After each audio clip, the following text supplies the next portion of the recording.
اعوذ باللہ من الشیطان الرجیم، بسم اللہ الرحمن الرحیم۔ سورۃ البقرہ آیت نمبر 3۔ الذین یؤمنون بالغیب ویقیمون الصلاۃ ومما رزقناہم ینفقون۔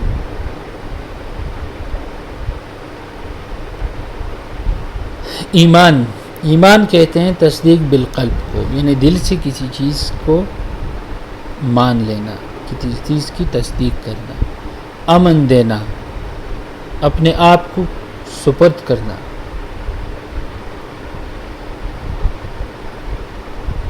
تصدیق کنندہ اسی فعل سے اپنے آپ کو عذاب الہی سے بچاتا ہے، اسی لیے اس کو ایمان کہتے ہیں۔ اور اللہ کو المؤمن اس لیے کہا جاتا ہے کہ وہ اپنے فضل سے اپنے بندوں کو عذاب سے امان دینے والا ہے، امن دینا۔ کواشی میں فرماتے ہیں کہ شریعت میں ایمان تصدیق بالجنان و اقرار ہے، یعنی اقرار بھی لازمی ہے اور ایمان لانا بھی لازمی ہے۔ بس ہر اسلام ایمان نہیں ہے جبکہ کسی شخص میں تصدیق نہ ہو۔ اب سوال اٹھتا ہے کہ کیا صرف ایمان لانا کافی ہے یا اقرار کرنا بھی ضروری ہے؟ تو پہلا مسلک شیخ ابو الحسن اشعری اور ان کے تابعین کا ہے۔ دوسرا مذہب امام ابو حنیفہ اور ان کے تابعین کا ہے، اور صاحب روح المعانی نے ان کے تفسیر کو حق فرمایا ہے، کیونکہ امام صاحب نے ان دونوں کو ایمان کے دو اجزاء قرار دیے ہیں۔ فرق صرف اتنا ہے کہ اقرار ایسا رکن ہے کہ عذر کے وقت ساقط ہو جانے کا احتمال رکھتا ہے، لیکن جیسے آپ کو کوئی جان کا خطرہ ہو یا کوئی آپ کو فورس کر رہا ہو تو آپ اس وقت اگر اقرار نہ کریں زبان سے تو اس میں احتمال ہو سکتا ہے کہ ساقط ہو جائے۔ ادروائز جب آپ کو اس طرح کا کوئی خطرہ نہ ہو تو آپ نے زبان سے بھی اقرار کرنا ہے۔ محدثین اور معتزلہ خوارج کا خیال ہے کہ ایمان 3 چیزوں کا نام ہے: تصدیق بالجنان دل سے تصدیق کرنا، اقرار باللسان زبان سے اقرار کرنا، اور عمل بالارکان یعنی اعضاء سے عمل کرنا۔ بس جس کے اعتقاد میں خلل ہے وہ منافق ہے، جس کے اقرار میں نقص ہے وہ کافر ہے، اور جس کے عمل میں کمی ہے وہ ہمارے نزدیک بالاتفاق فاسق ہے، مگر خوارج کے نزدیک کافر ہے، اور معتزلہ کے نزدیک خارج از ایمان ہے مگر درجے تاہنوز تک نہیں پہنچا۔ غیب ضد کی حاضر ہے، اور عرف میں غیب وہ ہے جو حس اور عقل سے پوشیدہ ہو۔ اس کے 2 قسم ہیں، پہلا وہ جس پر کوئی دلیل نہ ہو، دوسرا وہ جس پر کوئی دلیل قائم کی جا سکتی ہو۔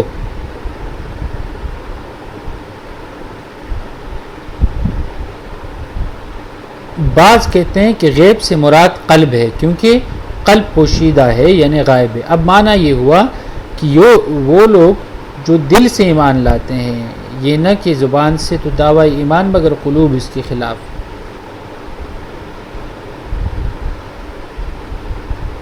تو الذین یؤمنون بالغیب ویقیمون الصلاۃ،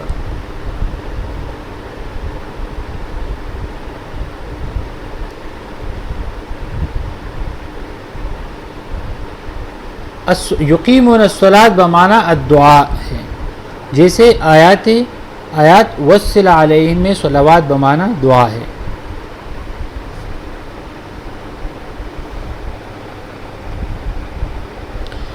دعا بمعنی ثنا بھی آیا ہے، جیسے ان اللہ و ملائکتہ یصلون، یہاں پر ثنا کے معنی میں استعمال ہوا ہے۔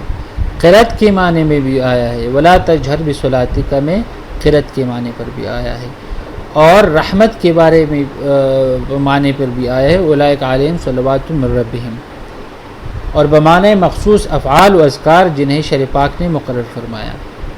اب صلاۃ کو صلاۃ اس لیے کہا جاتا ہے کہ اس میں یہ معنی مذکورہ پائے جاتے ہیں، جیسے اس میں قیام میں قرأت ہے، تعوذ میں ثنا و دعا ہے، اور اس کے عامل کو رحمت نصیب ہوتی ہے، اور لہٰذا اور آیت حاضہ میں لفظ صلاۃ اہم جنس ہے جس سے پانچوں نمازوں کا ارادہ کیا گیا ہے۔ اقامت کہتے ہیں ادائیگی کو، مواظبت کو، جیسے مؤذن کہتا ہے قد قامت الصلاۃ، اس کا یہ مطلب ہوتا ہے کہ لوگ نماز میں شروع ہو گئے ہیں، اور ادائیگی کو اقامت سے اس لیے تعبیر کیا گیا کہ اس میں قیام جیسا کہ اسے قنوت اور رکوع و سجود سے تعبیر کرتے ہیں، اس کی بھی یہی وجہ ہے کہ اس میں یہ اشیاء پائی جاتی ہے۔ یا اقامت بمعنی تعدیل ارکان و حفاظت ہے، یعنی اس کی ایسے حفاظت کرتے ہیں کہ اس کے فرائض و سنن میں کسی قسم کا نقص واقعہ نہیں ہوتا۔ اہل عرب کے قول اقامت العود سے ہوتی ہے کہ وہ اس قول کو اس وقت بولتے ہیں جب لکڑی کو سیدھا اور پورے موقع پر کھڑا کیا جائے۔ یہی معنی زیادہ ظاہر ہے کیونکہ یہ زیادہ مشہور اور اقرب الی الحقیقت ہے۔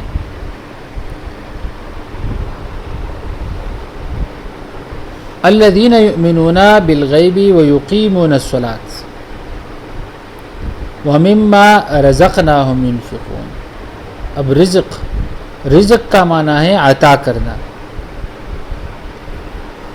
اچھا، نماز کی اقامت کا یہ مطلب ہے کہ اس کو اپنے اوقات میں ادا کرنے اور اس کے رکوع و سجود کا پورا خیال رکھنے اور اس کے حدود پر ظاہراً اور باطناً پابندی کرنے پر محافظت کی جائے۔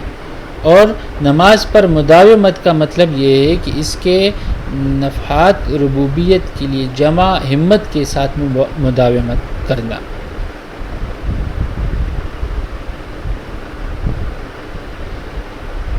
وَمِمَّا رَزَقْنَاهُمْ يُنْفِقُونَ، اب رزق بمعنی ہے عطا کرنے کے۔ اہل سنت کے نزدیک وہ شے ہے جس سے حیوان نفع اٹھائے، خواہ حلال ہو یا حرام، اور یہاں قرینہ کی وجہ سے حلال شے مراد ہے کیونکہ یہ مدح کا مقام ہے۔ رزقنا، اب سوال اٹھتا ہے کہ رزقنا تو جمع کا صیغہ ہے، تو اس کی نسبت اللہ کی طرف سے کیسے کی جائے؟ اللہ کی طرف، کیونکہ اللہ تو ایک ہے۔ تو اس کا جواب یہ ہے کہ جمع کے صیغے بادشاہوں کے لیے بولے جاتے ہیں، اور اللہ تعالیٰ مالک الملک ہے، سارے بادشاہوں کا شاہ ہے۔ بادشاہوں کی اپنی گفتگو 4 طریقوں سے ہوتی ہے۔ نمبر 1، واحد صیغہ کے ساتھ، جیسے کوئی بادشاہ کہے فعلت کذا، میں نے ایسے کیا۔ جمع کے ساتھ، جیسے فعلنا کذا، ہم نے ایسا کیا۔ صیغہ مجہول کے ساتھ، جیسے رسم لکم، تمہارے لیے کہا گیا، اور اپنے آپ کو غائب قرار دے کے فعل کی نسبت اپنی اسم کی طرف کرنا، جیسے امرکم سلطانکم۔ تو قرآن میں اللہ تعالیٰ نے انہی 4 طریقوں کو اپنے لیے استعمال فرمایا۔ اپنی ذات سے خبر کرتے ہوئے فرمایا ذرنی ومن خلقت وحیدا، یعنی جمع واحد کے ساتھ مجھے اور اسے چھوڑ جسے میں نے اکیلا پیدا کیا۔ دوسری جگہ فرمایا انا انزلناہ فی لیلۃ القدر، جمع صیغہ کے ساتھ، ہم نے اسے لیلۃ القدر میں اتارا۔ کتب علیکم الصیام، تم پر روزے فرض کیے گئے، خود کو غیب کر کے۔ الذی خلقکم، اور جس نے تمہیں پیدا کیا۔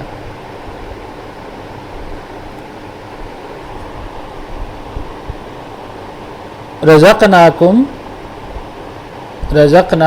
ومما رزقناہم ینفقون، مما رزقناہم ینفقون۔ ینفقون، انفاق کا مطلب ہے خرچ کرنا، ایک ہوتا ہے انفاد اور دوسرا ہے انفاق۔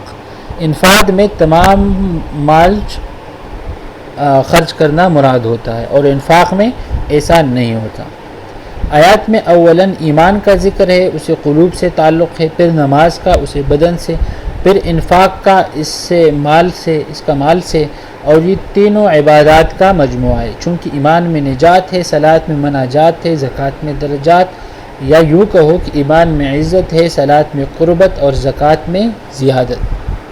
آیات حاضہ میں 4 چیزوں کا بیان ہے، تقویٰ بالغیب، اقامت الصلاۃ، انفاق، اور یہی 4 اوصاف خلفائے راشدین کے ہیں۔ مثلاً آیات میں مومنین کی فضیلت تقویٰ سے بیان کی گئی، تو یہ صدیق اکبر کی ہے۔ ایمان بالغیب حضرت عمر رضی اللہ تعالیٰ عنہ کی صفت ہے، صلاۃ حضرت عثمان رضی اللہ تعالیٰ عنہ کی، اور حضرت علی کی انفاق. یا حضرت عثمان کی انفاق اور حضرت علی کی صلاۃ. تو معنی یہ بنتا ہے کہ الذین یؤمنون، وہ لوگ جو ایمان رکھتے ہیں، یؤمنون بالغیب، غیب پر. غیب سے مراد اللہ، روز آخرت، فرشتے، بعد موت کے بعد زندگی. یہ اس کی تفصیل انشاءاللہ آگے بھی آئے گی. تو ان پر ایمان لانا. الذین یؤمنون، جو ایمان لاتے ہیں، بالغیب، غیب پر، ویقیمون الصلاۃ، اور قائم کرتے ہیں نمازوں کو. قیام اور صلاۃ، ان سارے الفاظ کی ہم نے تشریح بیان کر دی. ویقیمون الصلاۃ، اور قائم کرتے ہیں نمازوں کو. ومما رزقناہم، اور جو ہم نے رزق دیا ہے، عطا کی ہے، ینفقون، ان میں سے خرچ کرتے ہیں.